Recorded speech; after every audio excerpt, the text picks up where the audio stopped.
Albino, क्रिमिनो, पेल fellow, डैकिनो, इस तरह के जितने भी बर्ड्स हैं इनकी कॉलोनी नहीं बनानी चाहिए। ये कॉलोनी के अंदर ब्रीड नहीं करते।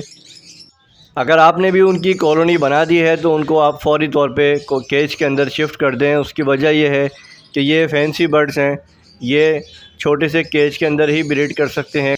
ये बर्ड्स उस सूरत में ब्रीड करेंगे जिस वक्त आप इनके चिक्स को कॉलोनी के अंदर छोड़ेंगे, फिर वो वहीं पे तैयार होंगे। उसके बाद वो परिंदे वहाँ पर ब्रीड करेंगे। और वो भी मैं कहूँगा कि उनको भी आप ज़मीन की कॉलोनी ना बनाएं, उसके लिए भी आप केज वाली कॉलोनी रखें, क्योंकि केज वाली कॉलोनी में ज़्यादा हाइट नहीं होती, वरना परिंदा ज़्यादा ऊपर से नीचे आएगा, ज़मीन पे आएगा तो वो स्ट्रेस में आता है, वीक होता है परिंदा।